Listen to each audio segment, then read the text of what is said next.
6 months ago, I started trying to figure out what was actually going on inside Magic Kingdom's most famous rides. Not just what they look like or how fast they go, but the actual engineering decisions, the hidden problems, the things Disney changed without telling anyone. And after decoding every major attraction in a park, I can tell you this. The rides that look the most boring on the surface are almost never the ones doing the least interesting things underneath. Hey everyone, I'm Dan, and welcome to Disney Decoded. So today I'm grouping some of the park's major attractions by tiers. Not by thrill level, not by wait time, but by the single most surprising secret hiding underneath each one. Let's start with the rides where Disney didn't get to choose how to build them. Something got in the way and they had to figure it out. So the drop at the start of Pirates, most people assume that's just a dramatic moment. It's not really. The reason it exists is that the show building sits outside the Walt Disney World Railroad berm. The boat literally had to get low enough to pass under the train tracks. But here's the part that actually blew my mind. The drop at Magic Kingdom is shorter than every other Pirates ride in the world. And the reason is the Florida water table. They physically could not dig any deeper without flooding the whole thing. The geology of Central Florida permanently shaped what you're experiencing on that ride. Every single time you drop, you are feeling the consequences of where Disney decided to build this park. The Winnie the Pooh ride is built inside the bones of Mr. Toad's Wild Ride. When Mr. Toad closed in 1998, Disney didn't tear the building down.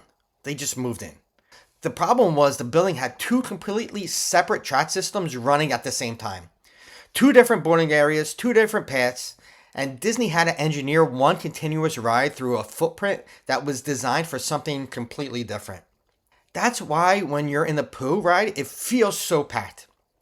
There's stuff happening everywhere because the track is winding through every available inch of a building it was never meant to be in.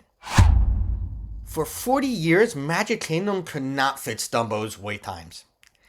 And it had nothing to do with money or space. It was the utilidors, the underground tunnel system that runs beneath the entire park. And it ran directly underneath Dumbo's original location. That ground could not support what a bigger version of the ride would need. So Disney's only option was to move the whole thing. That's why there are now two Dumbos in a completely different part of the park. A problem that lived underground for 4 decades got solved by picking up the whole ride and relocating it. These are the rides where Disney went in and changed the actual experience without touching anything guests could see. In 2004, Disney modified the mechanical bearing underneath every single teacup. The wheel still works, you still spin, but the top speed was limited after an accident in 2003.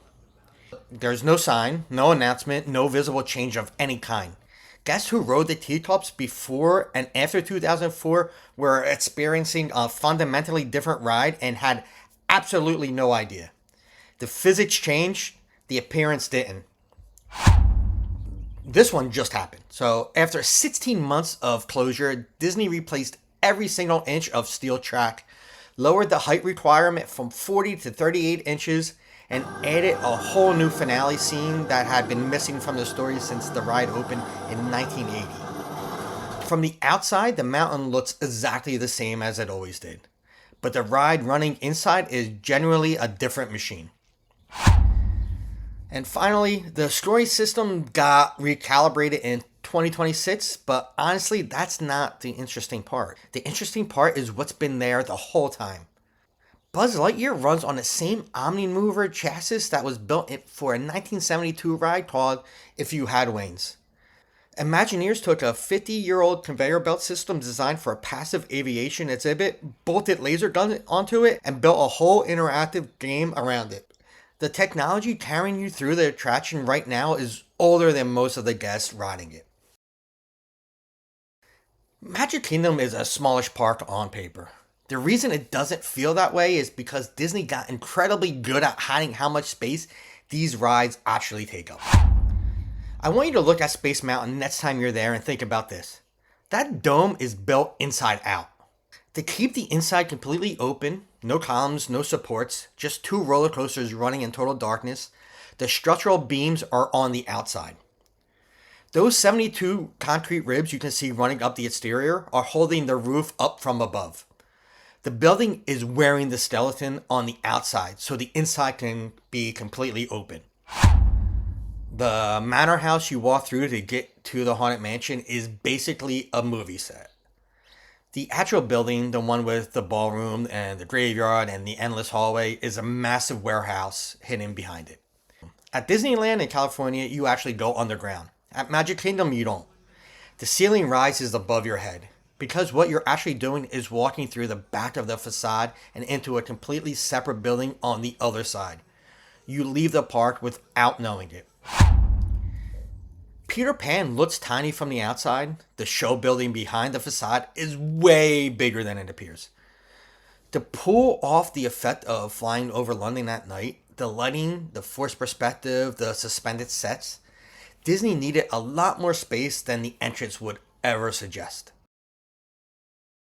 These are the rides that didn't just solve one problem. They invented something that Disney has been building on ever since. Every single audio animatronic figure at Magic Kingdom, the pirates, the ghosts, the animals on the Jungle Cruise, exists because of what Disney figured out on this attraction in 1963. Over 225 birds performing in sync using technology that didn't exist before they built this show. No computers, no digital controls, just pneumatic systems and a lot of trial and error. The Tiki Room is the reason modern Imagineering exists. 0 to 59 miles per hour in 3.4 seconds with no physical contact between the system and the vehicle. The electromagnetics switch on and off in sequence as the vehicle passes over them.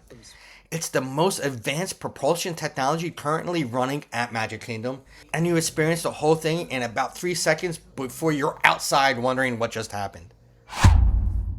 Live actors backstage performing digital characters with zero delay while watching camera feeds of the audience in real time. This is the system that became the foundation of Disney's entire living character initiative. Every interactive character experience they have built since, every digital puppet, every responsive character traces back to what was developed for this show. After 6 months of doing this, I figured that what would stick the most would be Tron, Haunted Mansion, or Space Mountain. It wasn't any of those. It was a carousel. Prince Charming Regal Carousel was built in 1917. It operated in Detroit and New Jersey for decades. It was scheduled to be demolished. Disney found it, stripped every horse down to the bare wood, covered each one in 23-karat gold leaf by hand, and put it directly in front of Cinderella's castle.